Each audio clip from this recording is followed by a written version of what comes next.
الحمد لله رب العالمين والصلاة والسلام على سيد المرسلين وعلى آله وأصحابه أجمعين. أما بعد فقد قال النبي صلى الله عليه وسلم: ولا تحقرن شيئا من المعروف أو كما قال عليه الصلاة والسلام. محترم بزرگوں اور دوستوں، ہم لوگوں کا حال یہ ہے، بلکہ تمام انسانوں کا حال یہ ہے کہ وہ کوئی نیک عمل کرتے ہیں اور اس کو بہت بڑا سمجھتے ہیں، اور اللہ کی ذات سے یہ امید رکھتے ہیں کہ وہی عمل ان کی نجات کا اور ان کی مغفرت کا ذریعہ بن جائے گا. اور ایسے بہت سے اعمال بھی کرتے ہیں جن کو ہم چھوٹا سمجھتے ہیں، حقیر سمجھتے ہیں، اور ان کو کوئی اہمیت نہیں دیتے، بلکہ ان کو کر کے ہم بھول بھی جاتے ہیں، اور ذہن کے کسی گوشے میں بھی یہ بات نہیں ہوتی کہ یہی عمل جسے ہم معمولی سمجھ رہے ہیں یہی ہماری مغفرت اور نجات کا ذریعہ بن جائے گا. اللہ کی شان بدلتی رہتی ہے. کبھی اللہ تعالیٰ بڑے سے بڑے عمل کی طرف توجہ نہیں فرماتے، اور کبھی ایسا ہوتا ہے کہ بندے کا ایک معمولی سا عمل اللہ کو اتنا پسند آ جاتا ہے کہ اللہ تعالیٰ اس کی بنیاد پر بندے کی مغفرت فرما دیتے ہیں. ایک بڑے محدث گزرے ہیں، ان کا واقعہ ہے کہ پوری زندگی انہوں نے حدیث کی خدمت میں گزار دی. حدیث پڑھنا، پڑھانا، لکھنا، لکھانا، پوری زندگی حدیث کی خدمت میں گزری، اور انہیں یہ امید تھی کہ حدیث کی یہ خدمت ان کی نجات اور مغفرت کا ذریعہ بنے گی. لیکن ان کے انتقال کے بعد ایک شخص نے ان کو خواب میں دیکھا، پوچھا کہ اللہ تعالیٰ نے کیا معاملہ فرمایا؟ تو انہوں نے فرمایا کہ اللہ تعالیٰ نے مغفرت فرما دی اور نجات دے دی، لیکن ایک ایسے عمل کی بنیاد پر اللہ نے مغفرت فرمائی جسے میں کر کے بھول چکا تھا، اور میرے ذہن کے کسی گوشے میں بھی یہ بات نہیں تھی کہ میرا یہ عمل میری نجات اور میری مغفرت کا ذریعہ بن جائے. اور پھر انہوں نے وہ عمل بتایا. فرمایا کہ ایک دن میں حدیث لکھ رہا تھا، لکھنے میں مصروف تھا، اور قلم اور دوات کے ذریعے لکھ رہا تھا. میں نے قلم کو دوات میں ڈبویا اور پھر اس کو نکالا لکھنے کے لیے، لیکن اتنی دیر میں ایک مکھی اس قلم کے اوپر آ کر بیٹھ گئی. وہ پیاسی مکھی تھی، اور وہ سیاہی جو قلم کے اوپر میں نے اٹھائی تھی وہ اس سے اپنی پیاس بجھانے لگی. مجھے اس پر ترس آیا اور میں رک گیا، اور جب تک وہ مکھی قلم کے اوپر بیٹھی رہی میں رکا رہا. جب وہ اپنی پیاس بجھا کر اور سیراب ہو کر کے اڑ گئی، پھر میں نے لکھنا شروع کیا. یہ میرا عمل میں نہیں سمجھتا تھا کہ یہ کوئی بڑا عمل ہے اور یہ بھی میری نجات کا ذریعہ بن جائے گا، لیکن اللہ تعالیٰ نے میرے اسی عمل کو میری نجات اور میری مغفرت کا ذریعہ بنا دیا۔ اس پیاسی مکھی کو اس کی پیاس بجھانے کا میں ذریعہ بنا اور اللہ تعالیٰ نے میری مغفرت فرما دی۔ آپ سوچئے کہ وہ بڑا عمل کر رہے تھے، حدیث لکھ رہے تھے، اس معمولی سی حقیر مکھی کی وجہ سے حدیث لکھنے کا عمل انہوں نے روک دیا۔ ایک بڑا کام کر رہے تھے، اس کو روک دیا، اور اس پیاسی مکھی کی پیاس بجھانے کے لیے انہوں نے اپنے ہاتھ روک لیے۔ اللہ کو ان کا یہی عمل اور یہی ادا اتنی پسند آئی کہ اللہ تعالیٰ نے ان کی مغفرت فرما دی۔ تو اللہ کی شان ہے۔ میں نے ایک بزرگ کا واقعہ بارہا آپ کو سنایا ہے، کبھی جمعہ کے بیان میں اور کبھی اسی طرح کی مجلسوں میں، کہ ایک بڑے محدث گزرے ہیں حضرت عبداللہ ابن مبارک رحمۃ اللہ علیہ، امام بخاری رحمۃ اللہ علیہ کے استاد ہیں، امام ابو حنیفہ رحمۃ اللہ علیہ کے شاگرد ہیں۔ ان کے انتقال کے بعد بھی ایک شخص نے ان کو خواب میں دیکھا، ان سے حال پوچھا، تو انہوں نے فرمایا کہ اللہ تعالیٰ نے کرم کا معاملہ فرمایا، رحم کا معاملہ فرمایا، مغفرت فرما دی، درجات بلند کر دیے، لیکن میرے پڑوس میں ایک لوہار رہتا تھا، اس کا مقام تو مجھ سے بھی اونچا ہے۔ خواب دیکھنے والے کی جب آنکھ کھلی اور صبح ہوئی تو وہ لوہار کے گھر پہنچا، پتہ چلا کہ اس لوہار کا بھی انتقال ہو گیا ہے، اس کی بیوی زندہ تھی۔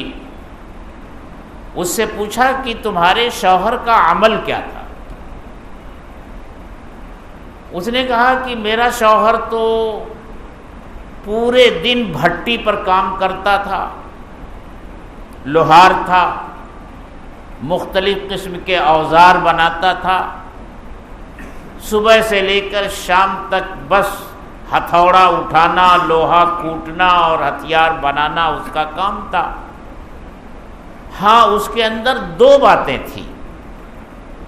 جب وہ دکان پر کام کر رہا ہوتا تھا اور مصروف رہتا تھا، اور اس درمیان میں نماز کا وقت آ جاتا تھا، اور جب اذان کی آواز اس کے کان میں پڑتی تھی اور مؤذن کہتا تھا اللہ اکبر اللہ اکبر، تو وہ جس حال میں رہتا تھا اسی حال میں اپنے کام کو روک دیتا تھا۔ اگر اس نے ہتھوڑا اٹھا رکھا ہے اور بلند کر رکھا ہے اور وہ لوہے کے اوپر ضرب لگانے والا ہے کہ اس کے اٹھے ہوئے ہاتھ کی حالت میں بھی اس کے کان میں آواز پڑی، تو وہ پھر ضرب نہیں لگاتا تھا، ہتھوڑا کنارے رکھ دیتا تھا اور مسجد کے لیے روانہ ہو جاتا تھا۔ اذان کی آواز کان میں پڑی، فوراً اپنا کام روک دیتا تھا۔ ایک تو اس کا یہ عمل تھا۔ دوسرا عمل اس کا یہ تھا کہ جب دن بھر کا تھکا مادہ وہ گھر آتا تھا، عشاء کی نماز پڑھتا تھا، کھانا کھاتا تھا اور بستر پر لیٹتا تھا، تو پڑوس میں حضرت عبداللہ ابن مبارک رحمۃ اللہ علیہ کا مکان تھا۔ یہ اپنی چارپائی پر لیٹتا تھا تو بڑی حسرت اور افسوس کے ساتھ اس کی زبان پر یہ کلمات ہوتے تھے کہ اے اللہ، اگر میرا جسم تھکن سے چور چور نہ ہوتا اور میرا جوڑ جوڑ درد نہ کر رہا ہوتا تو میں بھی عبداللہ ابن مبارک کی طرح رات بھر نمازیں پڑھتا، نفلیں پڑھتا، تہجد پڑھتا، عبادت کرتا، لیکن اے اللہ میں کیا کروں، میرے بدن میں تو اتنی سکت نہیں ہے کہ میں اٹھ کر بیٹھ سکوں، زخموں سے چور ہوں۔ یہ افسوس کرتا تھا اور اسی حسرت کے ساتھ اسے نیند آ جاتی تھی اور سو جاتا تھا۔ اللہ تعالیٰ کو اس کی یہی ادا اتنی پسند آئی کہ اللہ تعالیٰ نے اسے جو مقام اور مرتبہ عطا فرمایا وہ اتنا بلند مقام اور مرتبہ عطا فرمایا۔ تو اللہ یہ نہیں دیکھتے کہ عمل بڑا ہے کہ چھوٹا ہے، اللہ کی شان ہے۔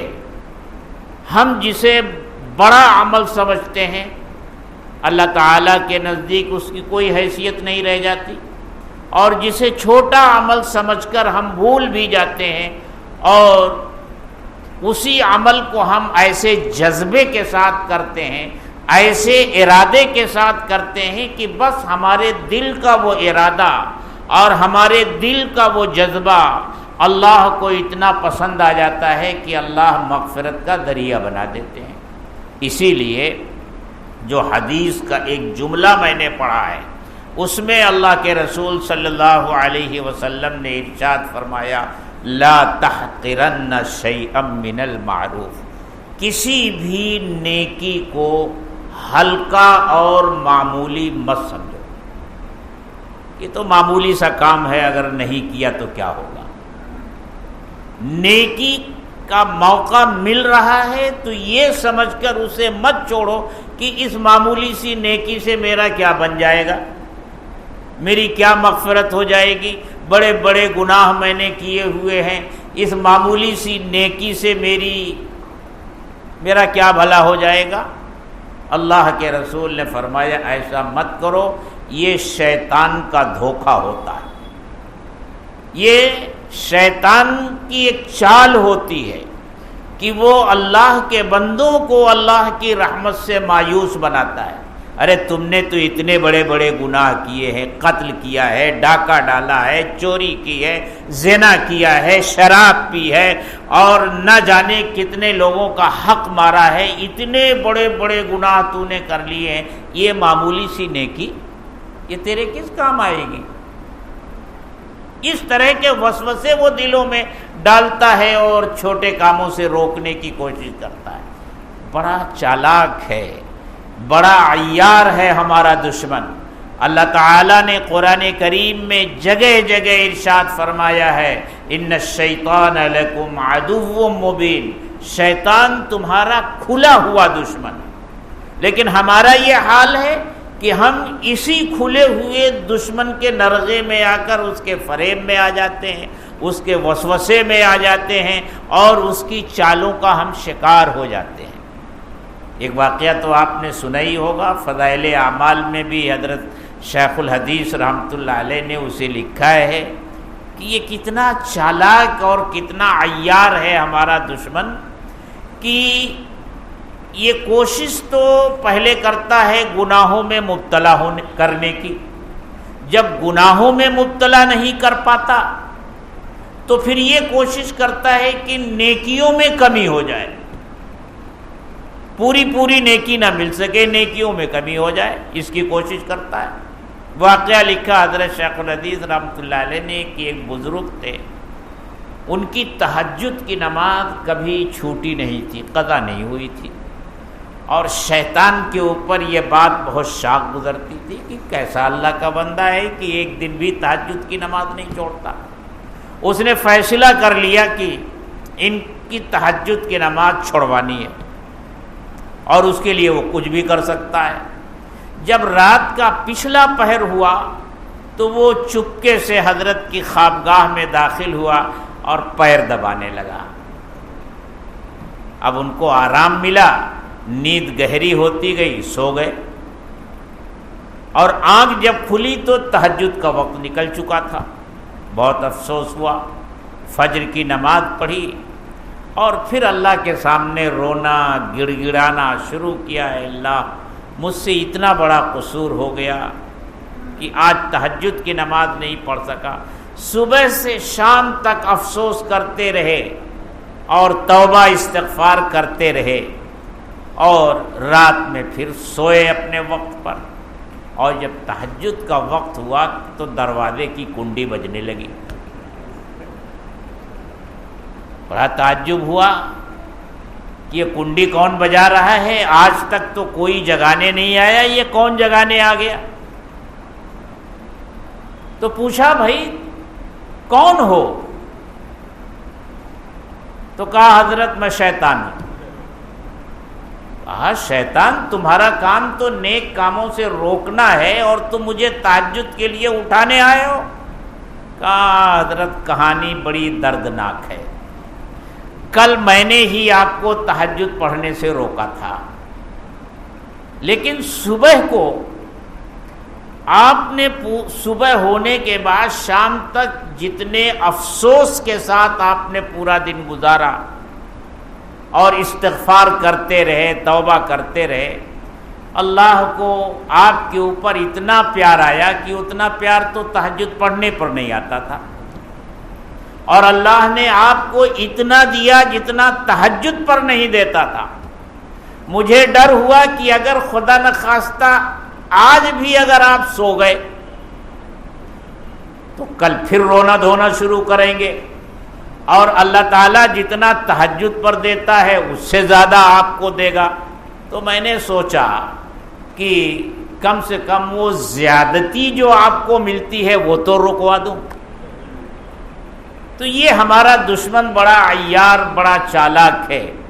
اس لیے میرے دوستو، چھوٹے چھوٹے عمل، چھوٹی چھوٹی دعائیں، چھوٹے چھوٹے جملے جو اللہ کے رسول صلی اللہ علیہ وسلم نے سکھائے ہیں، موقع ملے انہیں پڑھتے رہنا چاہیے۔ اب ایک سبحان اللہ کہنے میں کتنا وقت لگتا ہے، الحمدللہ کہنے میں کتنا وقت لگتا ہے، اللہ اکبر کہنے میں کتنا وقت لگتا ہے۔ پڑھتے رہیے سبحان اللہ سبحان اللہ سبحان اللہ، الحمدللہ الحمدللہ، اللہ اکبر اللہ اکبر۔ یہ چھوٹے چھوٹے جملے ہیں۔ تو فرمایا لا تحقرن شیئا من المعروف، کسی نیک کام کو حقیر سمجھ کر مت چھوڑو، اسی طرح کسی گناہ کو معمولی سمجھ کر مت کرو، ارے یہ مکروہی تو ہے،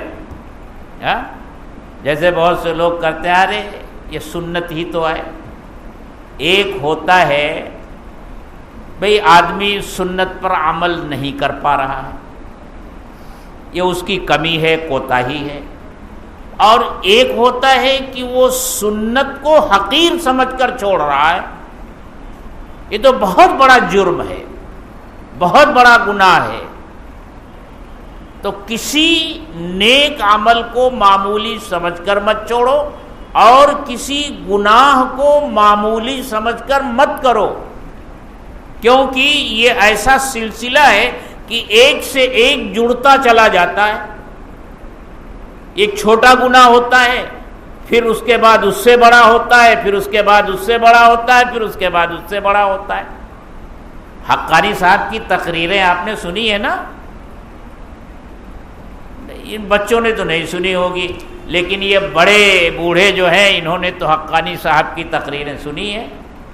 حقانی صاحب اپنی تقریر میں ہر بات حوالے کے ساتھ کہتے تھے، آیت نمبر، یہ حدیث نمبر ہے، لیکن بیچ بیچ میں مجلس کو پرلطف بنانے کے لیے بے صفا کی بھی کہتے تھے بھئی اب ایک بے صفا کی سن لو، اور وہ بے صفا کی جو ان کی ہوتی تھی وہ ایسی چوٹ پڑتی تھی ہمارے معاشرے میں جو برائیاں ہیں، وہ ایسی چوٹ پڑتی تھی کہ جو لوگ اس میں مبتلا ہوتے تھے وہ جھیپ جاتے تھے۔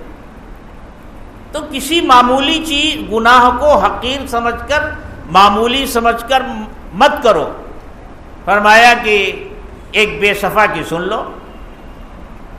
ایک آدمی کی شیطان سے ملاقات ہوئی، اس نے شیطان کو لعنت ملامت کی کہ بھئی تم دنیا میں لوگوں کو گناہوں میں مبتلا کرتے ہو، لڑائی جھگڑا کرواتے ہو، قتل و خوریزی کرواتے ہو، خوب لعنت ملامت کی۔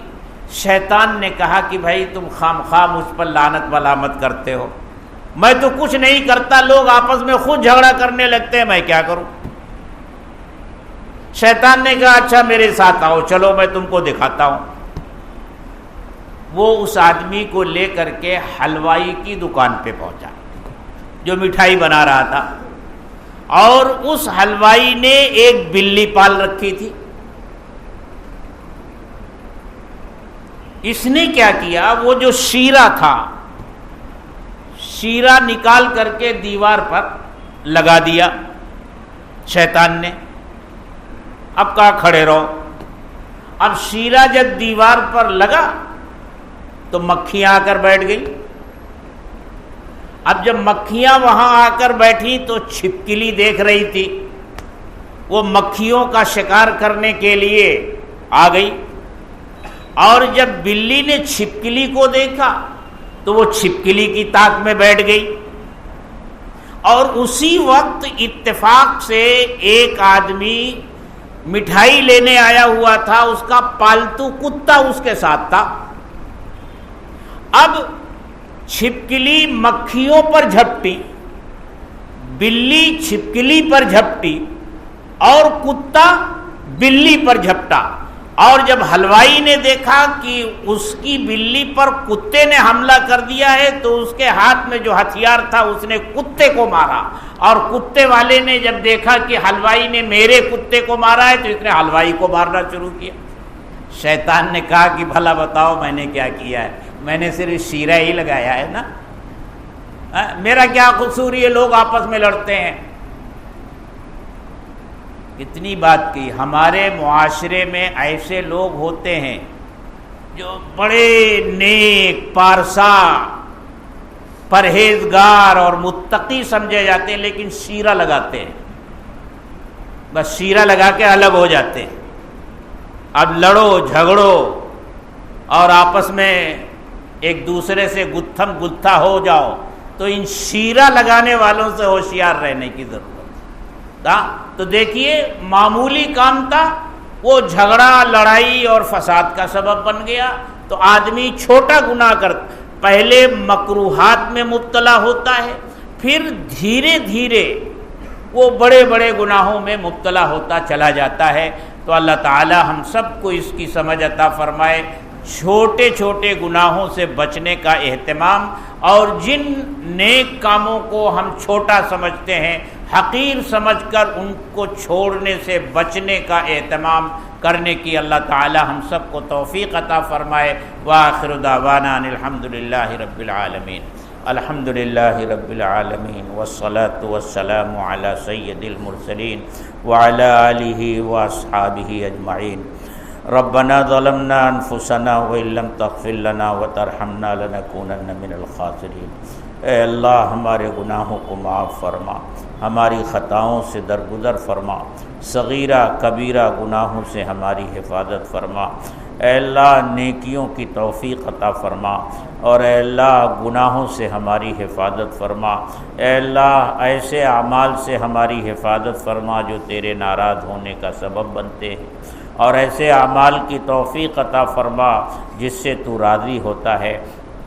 اے اللہ اپنی محبت عطا فرما، اپنا تعلق عطا فرما، اپنے نبی کی محبت عطا فرما، اپنے دین کی محبت عطا فرما، ایمان کامل کی دولت عطا فرما، ایمان کی چاشنی اور ایمان کی مٹھاس عطا فرما۔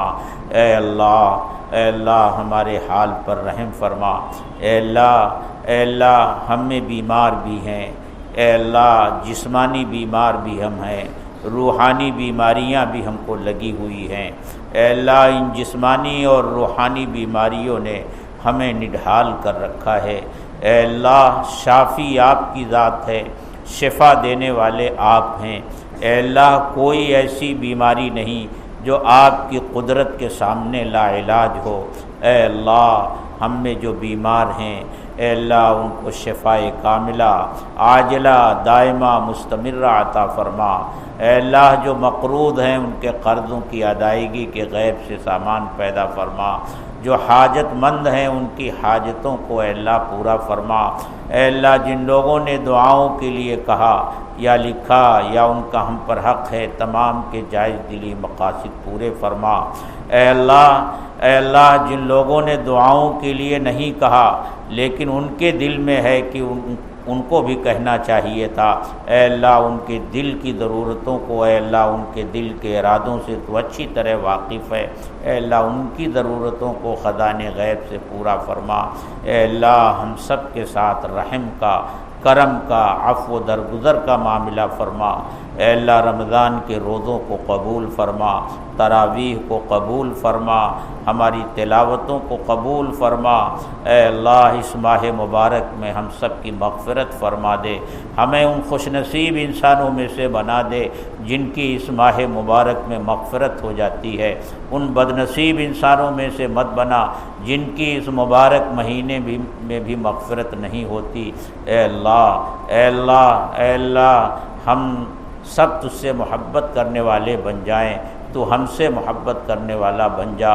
اے اللہ اپنی محبت نصیب فرما دے، اپنی محبت نصیب فرما دے، اے اللہ ہمارے درمیان سے حسد، کینہ، بغض ہمارے دلوں سے نکال دے، اے اللہ حسد، کینہ، بغض ہمارے دلوں سے نکال دے، اے اللہ اس بیماری سے ہماری حفاظت فرما، ربنا تقبل منا انک انت السمیع العلیم وتب علینا انک انت التواب الرحیم، وصلی اللہ تعالی علی خیر خلقہ محمد وآلہ واصحابہ اجمعین، آمین۔ سید ولد آدم خیر الانام